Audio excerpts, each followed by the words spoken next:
caught up in scandal again.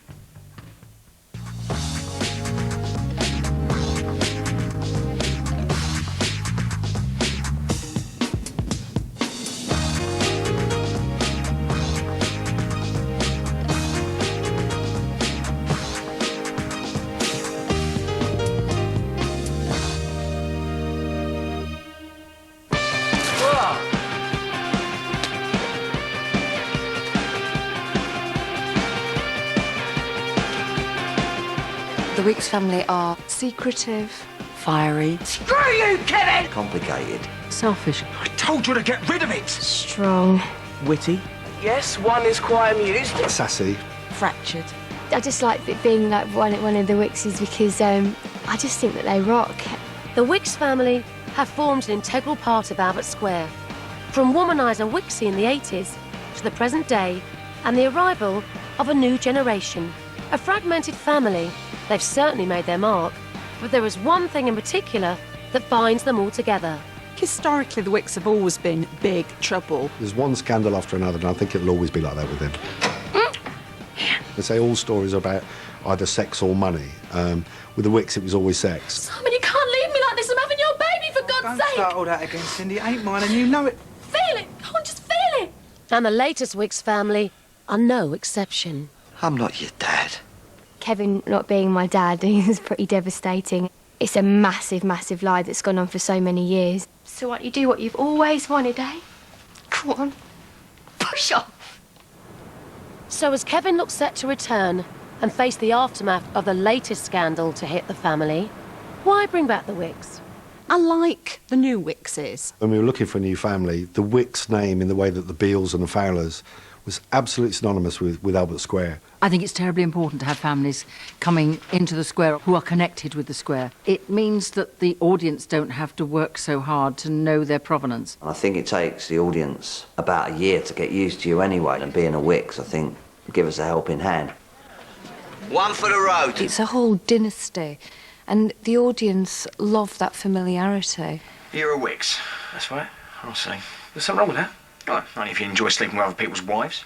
We decided to send in kind of like a scout or a vanguard first, which was Dino. It's much easier rather than when they come in en masse sometimes. Dean knocks on Pat's door and says who he is. Oh, yes, says Pat. Let's see if you can tell me who these people are. Dino recognises members of the family. That's Uncle Derek. That is Auntie Connie, and that's Auntie Connie's mad mate Iris. He burnt Connie's house down making pancakes for the kids. That's good enough for me. She realises that he is one of the family and she takes him in. What are you doing here? I mean, looking up somebody you don't even know. Smells of trouble to me. I think it was good for Pat to have a family that she hardly knew drop back into the square. But Dino wasn't as sincere as he seemed and had a few tricks up his sleeve. Now, come on, let's have your dad's number. I'll give him a ring. You can't. It was in a car crash. What? Just before Christmas. He's dead. It's all lies, of course. It was typical Wicks entrance. Dino telling Pat at the beginning that his dad was dead was just it was coming in, showing everyone what he's about. Couldn't stay in the house on my own anymore. So lonely, it freaked me out. So it's a tiny bit of a surprise to Pat when Kevin walks in. Kevin? Dad. Hello, son. I come onto the square to say goodbye to Dean because I'm going off on my travels to Italy and Europe. Thanks for looking after the boy. He's a good kid. You just need to keep an eye on him, that's all. And Carly turns up on the square because she's been married. Dad! And she's left her husband and come to find me and Dean. The new generation had arrived, and Kevin was starting to show a very different side to the Wicks family.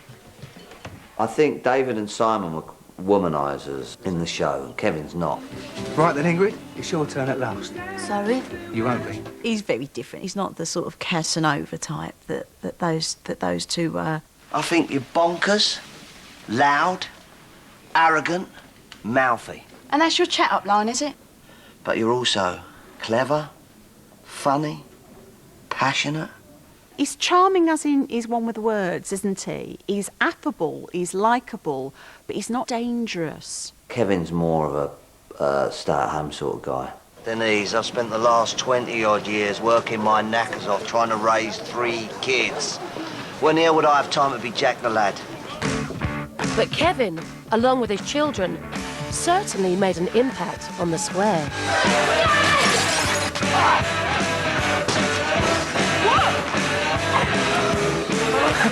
Need to use fuel filter by the looks of it. I was going to have a hot dog. I've heard rumours.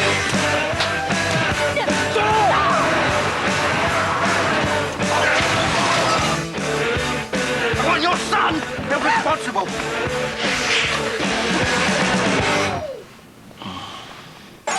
However, they aren't the first members of the Wicks family to leave a lasting impression on the square.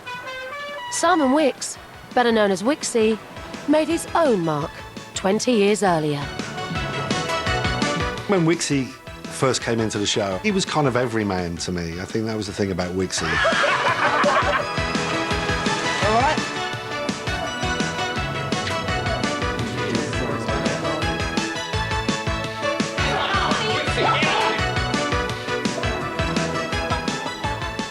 Turkey Road Market, love? Go right and under the bridge, darling. Blimey, things are looking up, aren't they? He was obviously really successful with the women. He kind of represented that young male part of the audience for EastEnders. He was like a pop star on the square. Every loser wins once the dream begins. You know, he had his relationships with all the girls and all the girls loved him. She's half tidy, so what can I do? I'm only human. Simon was the first of the sort of wild boys, wasn't he? Music to vomit by. What's all this, Simon? But it wasn't until Wicks's mum, Pat, turned up that the sparks really started to fly. Pat, God bless her, it's hard to imagine Walford without her. Pat's had her fair share of scandals. It was never going to be quiet when she arrived. Pat hit the square, just, you know, like an explosion, really. I can recall very well my first scene. I had a pair of white flyaway sunglasses, and I walked up behind Den. Then he was. And he turned around and saw me and obviously knew it was me, and then created havoc for a few episodes. Hello, my darling. Hello, Pat. Kathy, I've never recognised you. Very stylish. Very. Remember the old times, Denny? Now and again. Me and Pete, you and Ange, Yeah. you and me on the odd occasion. More than ruffling a few feathers, promiscuous Pat had something much more scandalous to reveal. We both know who fathered Simon. I think the first big story with Wicksy was, you know, who was his dad? There was not so much a mystery about who Simon's father was. It was more a tale being spun by Pat. Obviously, it was assumed initially that it was Pete, because that's who Pat was married to at the time. Simon's not your kid, Pete, get it? You're lying! You prick, you're lying! Get off me, Pete, get off! Do you really want to make me cry? Then it turned out that Pat had an affair with Pete's brother, Kenny. He's your dad, if you want to know. She wanted to control the blokes around her to stop them controlling her again, so she'd play games with them, and she was really tough.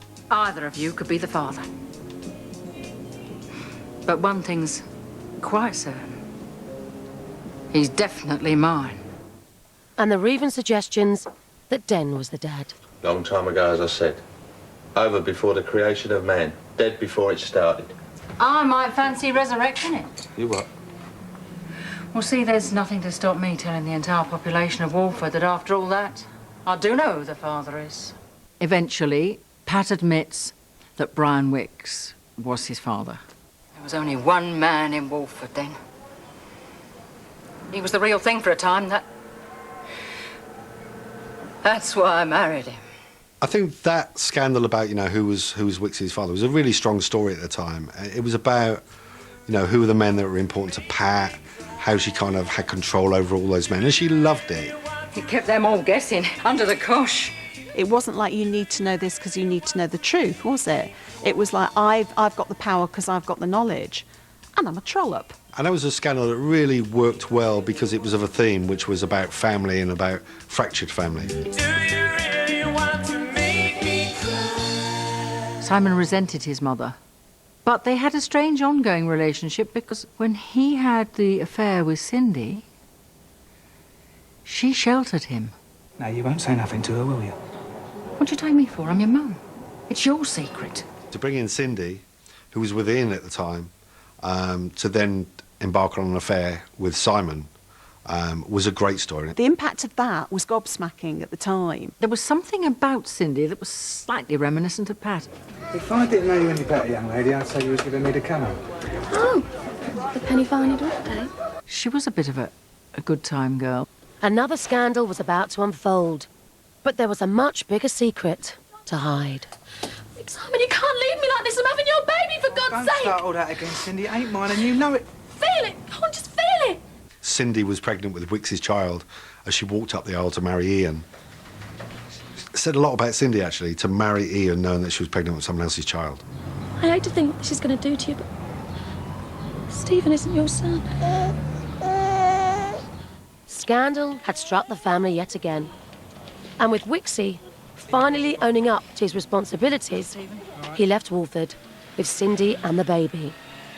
But 3 years later, David Wicks arrived, sending shockwaves across the square once more. Hello, Mum. Simon was a boy, or young man, and David was a real proper alpha male. Scotch, please, Chief. It's difficult to pick out who would be the most scandalous or the worst Wicks. But I think if you were looking for the one with the darkest heart and the most evil, I think it would have to be David Wicks. You contacted the missing persons for me? No, I didn't. What? I didn't go to the missing persons bureau. You told me you did. I lied. David was a selfish character. Spit it out, Carol. I ain't got all day. I think he just needs to feel top dog, however he does it. What are you doing? I was watching that. You can watch this now. Ultimately, the only person he really loves is himself. You and your stupid, selfish life. Look, I am doing my best. We saw this kind of Machiavellian David Wicks. I promise I will never keep anything from you again. He toyed with people's emotions. I need this chance, Mum. He messed about, he'd played around a bit. You stagger from one woman to the next, dragging everyone down around you. David was a conqueror. Never seen you looking so lovely as you did tonight. He would steal your wife just to prove he could. Anyone I know? Listen, between you and me, she's married. He liked the chase, he liked the danger. And then, of course, David chatting up Bianca. Do you often badger blokes you hardly know how to buy a drink? Only good-looking ones. You look nice. Yeah, I like it. No, I think it brings out the woman in you. Do you think so? Yeah, I do. Although the attraction was ill-fated, as it led to an alarming revelation. Hey? What a terrible shock to discover that he was chatting up his daughter. You're Bianca's father. I had to tell you. Do what? You phone call to the Samaritans as you would if you fancied your own daughter. Poor Bianca hadn't a clue what was going on. So when Bianca turned to David, after boyfriend Ricky cheated on her, confusion arose. Give it a couple of days, and you'll probably find yourself a terrific new boyfriend. Someone who'll appreciate you, yeah? When he was telling her about the way that some guys are, I could kill him treating you like that. Bianca was convinced that he fancied her and he just didn't know how to articulate that. Kiss me. And that led to a point where she came onto him so strong, he had no choice, but he had to tell her. I want you. And you want me as well, didn't you? Bianca, please don't do this to me. And that's the point when he finally has to tell her. For crying out loud, are you trying to drive me insane? Don't, why not? I mean, what's your problem? I'm your father, all right? David's playboy past had finally caught up with him, but he wasn't about to change his wayward ways. Right. Mind if I join you? I think with Cindy and David, there was absolute physical attraction from the moment they set eyes on each other.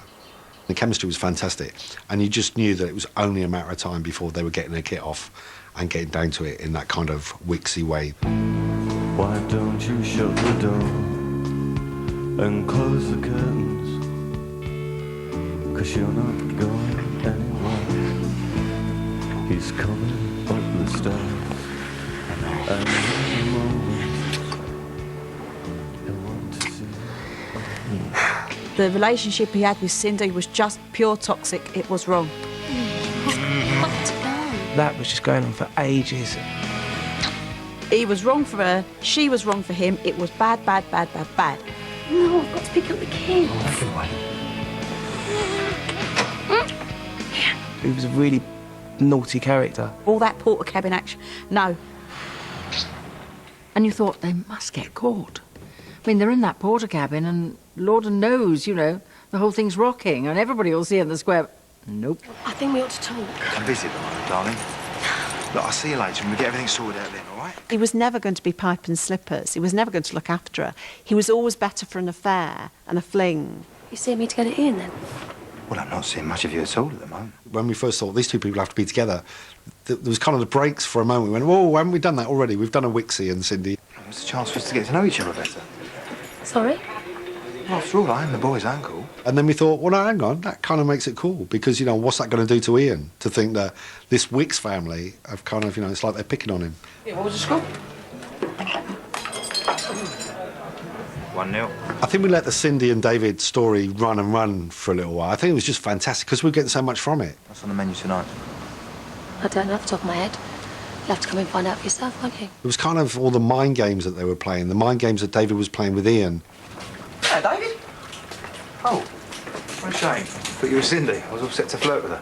The relationship between Cindy and David was so passionate, you know, it was only going to end one way. It had to end, you know, in a bad way. I think it's about time we had a little chat. Don't you? About? You and Cindy. So when Ian finally cottoned on, he planned his revenge and hit Cindy where it would hurt the most. Cindy, I want my children back. They belong in their home with me. Yes, well, I'm their mother and they belong with me. The children will reside with their father at 29 Albert Square. Cindy, realising she was going to lose the kids over it, realised the only way she could have her children was to run away with them. Mummy, where are we going? It's a surprise. David had driven the kids and Cindy to Eurostar and put them on the train. Why don't you come with me? You know I can't. Why? Don't you understand? This is what I do. Soon after, David, like his brother before him, quit the square, leaving Pat, now part of the Evans family, behind. I think there's a distinct difference between Wicks men and Wicks women. Pat personifies that and absolutely embraces that, which is I'll stay and brave it out and I'll front it. But she was never far from her own scandals. You've been sleeping with my husband? Well, to be honest, I don't remember doing an awful lot of sleeping.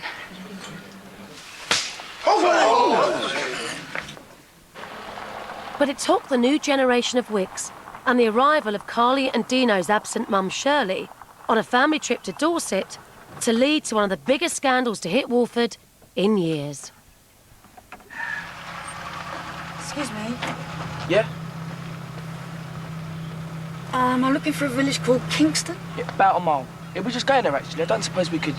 Lift. You bet. When we first met her, we just thought she was weird and just a random person, which made it quite interesting when we found out she was our mum. There's no way I'm going to go to lunch with her. Yeah, me neither. Shirley wasn't going to give up that easily, and before long, she turned up in Walford, exposing her identity. I think Shirley showed up in Albert Square because she genuinely wanted to get to know her children and realised that she's made a lot of mistakes in her life. Well, there's certainly a similarity between the chaos that Shirley created when she arrived and Pat created when she arrived in '86. Happy New Year. It was a real Wicks woman look, that kind of been around the block a few times, got a few bruises. She looks like Pat, her attitude's like Pat. She's aggressive like Pat used to be. Screw you, Kevin! That's more like it. Knew you were in there somewhere, Shell. Pat sees something in Shirley, what she was like when she was younger. I was all right until you came here. And so was everyone else as far as I can see. We're better off without you. Crawl back under your stone and die a miserable, lonely death. possibly the greatest similarity of the characters is that actually, deep down, they're quite vulnerable. And all that brazen brass, it's a good front, but underneath there is an insecurity as a woman. Kevin, you know, obviously hates Shirley for what she did. She walked out 17 years ago and never sent a birthday card or anything, hasn't seen her kids since, and all of a sudden comes back with a guilty conscience. After all that time, Kevin wasn't very happy. Kevin! What are you so scared of? Carly sees the argument that I have with Shirley. She obviously recognises her from Dorset, and her mind's just absolutely racing, and she makes the decision that she's going to talk to Shirley. Excuse me, Dorset lady. They decide to go for a drink together in Vargo's. You got kids? Yeah. Close? See much of them? They're all grown up now. Lead their own lives. All of a sudden, it just gets too much, and she realises that, yeah, this is her mother, and she asks Shirley to come back. What's her face doing here anyway? What's she doing here? That is our mum, Dino. Although shocked by this revelation, Dino was intrigued to find out more about Shirley. Dino did grow up with his mum, and he's always just wanted his mum to be there. She left you, you don't know why? I asked your dad to explain. He said, I don't know why she went. If Dino wants to know, he should ask her. He thought, that's it, I'll just go and see her, and I'll explain everything to her, and I'll go and speak to her, and everything will be all right. He'd been round to see me at the flat that I have, and I was busy. I looked through the window, and there she was. Big slop of a feather on top of her. That just sent him off the rails. It was just like, what? It's like, I haven't known you for like 18 years, and you come back and you're drunk in the middle of the day, you don't want to know me, and you're sleeping with some random dude, and it's just like, what's going on? So he thinks, sodger, and he just drives and drives.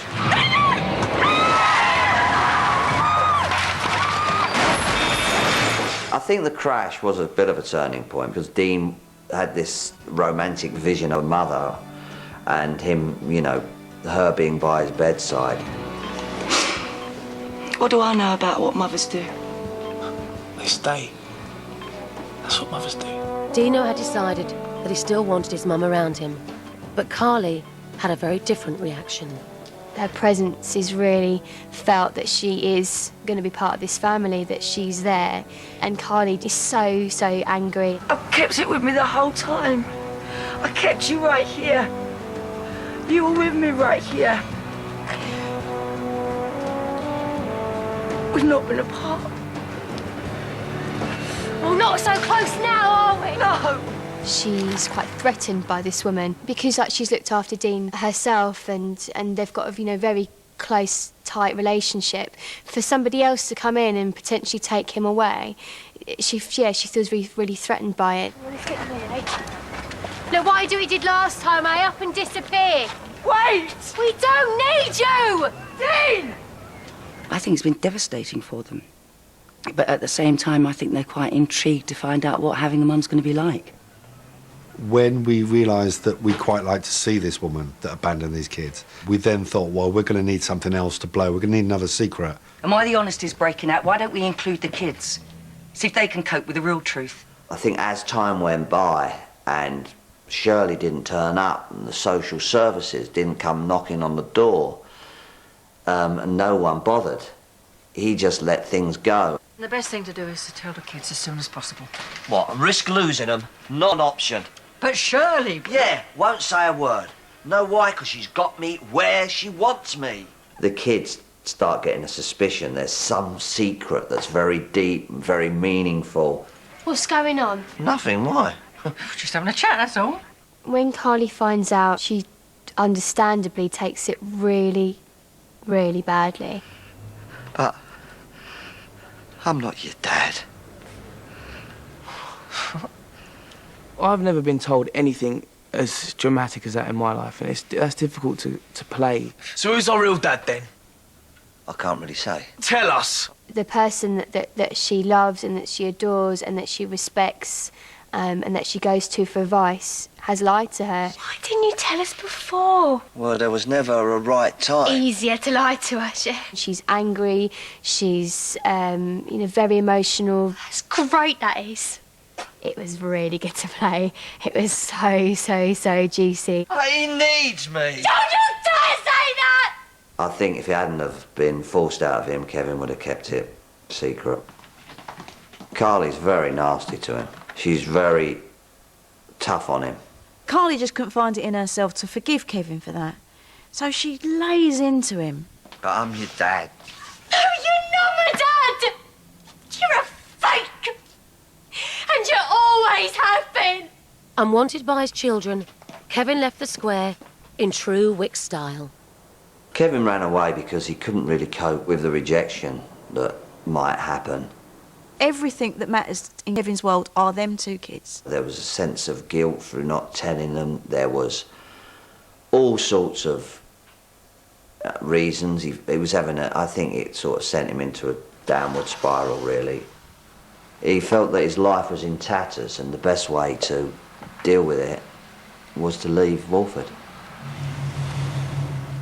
Carly and Dino have taken Kevin's leaving differently. The rug from under them just gets pulled away. He is like the root of that unit. He's gone, ain't he? He's left us. With his father gone, Dino started to form a relationship with Shirley. I ain't leaving you behind again. Get your coat. For Dino, I was just the last person there that he had to lean on, because he's nothing really without his dad. He tries to confide in her and speak to her, and they are starting to have this kind of relationship now, and it's growing. Just come home, Dee. Now! I'm sorry, sis. Carly and Kevin have always shared this mutual hate, almost, for the fact that Shirley walked out on them. When Kevin goes and walks out, she's left on her own with all this hate of people that walk out. She's the last one to see him, and she thinks that it's her, that's the reason why he's left. I told him exactly what I thought of him. I was really horrible and I said some really hurtful things, and that's why he left, Pat, because of me. With the family torn apart, the return of Kevin is certain to cause more turmoil. So what's in store for the current Wicks family? I think there's loads of stuff down the road from, and more fireworks. Where there's a Wick family, there's going to be upheaval. It's just one thing after another, after another, after another. It may test their relationship to the point when they realise that it is something that's important. I think it's going to be really interesting to see what happens to that family. We've seen maybe about 30% of how bad and funny and crazy this family can be. I think there's a lot more to come. The Wicks, all the years that they've been in the show, have had their fair share of trouble, so it ain't going to end here.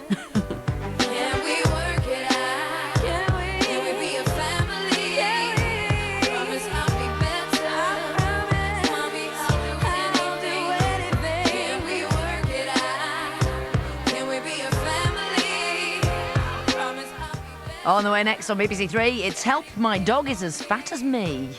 Pretty much tells you what's going on, doesn't it?